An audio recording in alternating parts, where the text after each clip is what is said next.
syukur jazilan Anda masih bersama kami di Hasanah Islam Metro TV. Masih bersama saya, Hamdan Al-Kafi, dan juga ada Ustadz Erik Yusuf.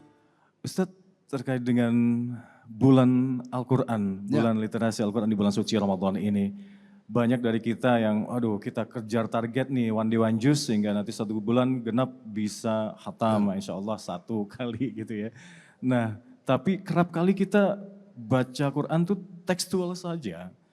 Berasa lebih jauh itu kok agak sulit, apalagi untuk memahami, kita butuh baca tafsirnya sendiri, dan apalagi untuk bisa mengejawantahkan dalam kehidupan sehari-hari, dan mungkin puncaknya agar bisa seperti kita langsung berdialog kepada Allah Subhanahu wa Ta'ala. Seperti apa tipsnya, Ustaz? Tafadhol, Ustaz. Ya itu ya, tadi sebetulnya di sesi pertama saya ingin melanjutkannya dengan apa? Orang-orang yang kemudian belajar Al-Quran di bulan Ramadan ini akan lebih mudah dibanding dengan di luar bulan Ramadan. Kenapa? Karena dia asyam tadi, saum tadi. Dia menahan dirinya dari segala sesuatu yang mengganggunya dari hawa nafsunya. Gitu. Dia kemudian lebih ingin bukan hanya membaca tetapi merasakan kehadiran Al-Quran di dalam qalbunya. Kan gitu. Nah, jiwa-jiwa atau yang disebut qalbun salim lah yang bisa merasakan kehadiran itu. Kalau qalbun maril masih ada di bulan Ramadan masih ada kebencian, dengki dan lain-lain, sulit.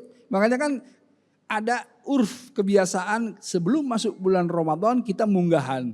Munggahan itu kan sebetulnya untuk meluruhkan yang namanya menggugurkan yang namanya dosa-dosa sesama dan lain-lain. Dan masuk di bulan Ramadan itu kita tazkiyatun nafs, kan gitu ya. Nah, karenanya Al-Quran itu harus terus-menerus kita baca sambil apa? Sambil kita kalau bisa ada lapang waktu itu ya mengikuti program-program seperti ini. Thalabul ilmi. Jadi kita bukan hanya membaca mendapatkan kemudian keberkahan dari Al-Quran tanpa mengerti ya. Kan tidak mengerti pun keberkahannya ada, betul nggak? Dan kemudian insya Allah kalau Allah berkehendak memasukkan ilham kan wallahu alam bisawab kan gitu. Tetapi ilmu itu penting dengan apa? Dengan mengikuti program-program acara seperti ini. Lihat tuh Hasanah. Jadi apa yang kita baca, oh ternyata itu artinya. Gitu ya. Ternyata itu pemahamannya. Nah, jadi saya ingin di bulan Ramadan khususkan ini menjadi bulan Quran. Ya, khususkan jadi bulan Quran untuk apa? Bukan hanya membacanya saja tetapi mempelajari lebih jauh lagi bagaimana mengamalkannya gitu. Itu ya kuncinya ya. Jadi di bulan suci Ramadan ini raga jiwa kita tuh sudah dibersihkan dulu, sudah disiapkan dulu Ustaz ya. Qalbun salim ya. Semoga yang berpuasa saat ini kalbunya bukan kalbun marid lagi, bukan kalbunya sakit, iri, dengkinya semua dihilangin ya. Semoga bahwa kita baca Al-Quran langsung jiwa kita yang salim ini bisa menyerap dan kita tergetar hatinya setiap kita baca ayat suci Al-Quran. Syukran jazilan Ustaz. Dan di segmen ini kita memberi kesempatan kepada jemaah ini untuk langsung bertanya kepada Ustadz Erik. Siapa yang mau bertanya? Silakan, tafadhal. Masya Allah, silakan Ibu. Assalamualaikum warahmatullahi wabarakatuh. Waalaikumsalam warahmatullahi wabarakatuh. Ustadz, seperti yang tadi Ustadz katakan bahwa bulan Ramadan ini adalah bulannya Al-Quran, bulan di mana diturunkannya Al-Quran di bulan Ramadan ini. Nah, setiap hari kan kita alhamdulillah ya Ustadz ya, kita sudah membaca Al-Quran, bahkan yang biasanya hari-hari bulan-bulan yang lalu kita hanya sekali baca Al-Quran, nah di bulan Ramadan ini kita bisa setiap waktu gitu Ustadz, ba'da subuh, ba'da zuhur, asar, maghrib, isya gitu. Isya dilanjut dengan tarawih gitu.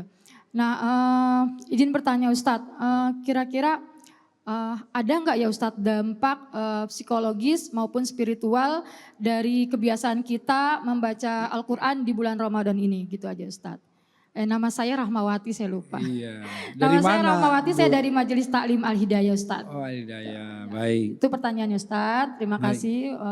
Jazakallah khair. Wassalamualaikum warahmatullahi wabarakatuh. Waalaikumsalam warahmatullahi wabarakatuh. Dampak membaca Al-Quran. Nih, dalam sekali.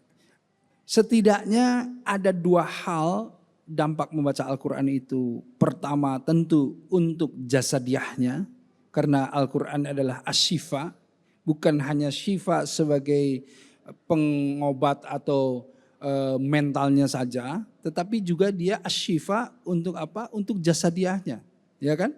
Sebagaimana kita ketahui yang namanya surah Al-Fatihah itu adalah ruqyah yang terbaik ya untuk jasadiah, untuk kita. Kedua adalah bagaimana dia juga akan masuk meningkatkan keimanan kita secara ruhiyah tadi.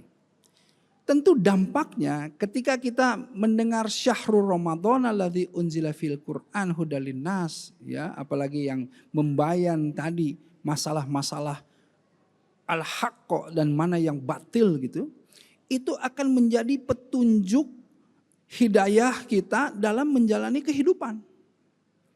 Bayangkan Ibu ya, kalau seandainya kita menjalani kehidupan ini tanpa yang namanya tuntunan, petunjuk atau hidayah, kita itu akan gelap Bu.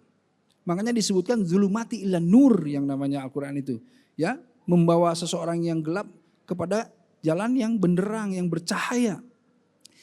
Tadi saya berangkat dari rumah ke sini, kalau tidak ada tuntunan, itu bingung juga lewat jalan mana yang paling tepat.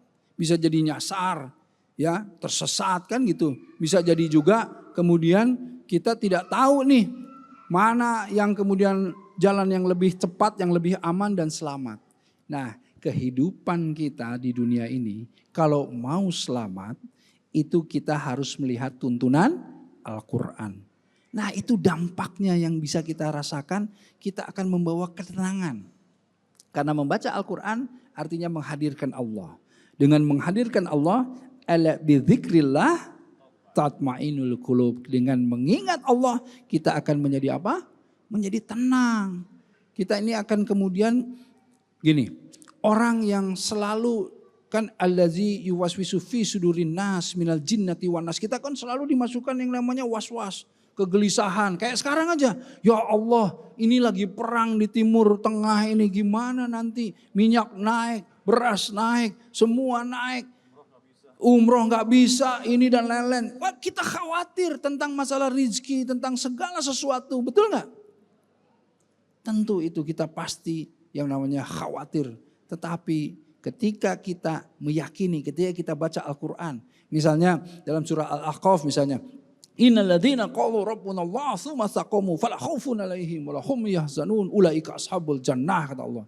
Orang-orang yang menyebutkan Robnya adalah Allah, yakin bahwa Rob itu Allah, Tuhannya adalah Allah dan dia istiqomah di dalamnya. Mereka itu fala khaufun 'alaihim wa la hum yahzanun. Mereka enggak akan takut, mereka enggak akan bersedih. Ketika mereka merasakan itu, kata Allah apa? Ulaika ashabul jannah. Mereka itu golongan surga. Masya Allah ya. Itu dampaknya bagaimana kita memasukkan Al-Quran ke dalam kolbu dan menjadi tuntunan kehidupan kita. Semoga bisa bermanfaat ya Bu ya. Ini semoga juga tidak hanya untuk Ibu yang bertanya, buat saya pribadi dan juga semua jamaah di sini dan juga pemirsa Metro TV, agar membaca Al-Quran semoga bisa kita dawamkan, kita biasakan yang dampaknya sungguh luar biasa. Tidak hanya di bulan puasa saja, semoga istiqomah selesai bulan puasa nanti. Baik pemirsa dimanapun Anda berada, usai jeda berikut Hasanah Islam Metro TV akan kembali untuk Anda. Tetap bersama kami.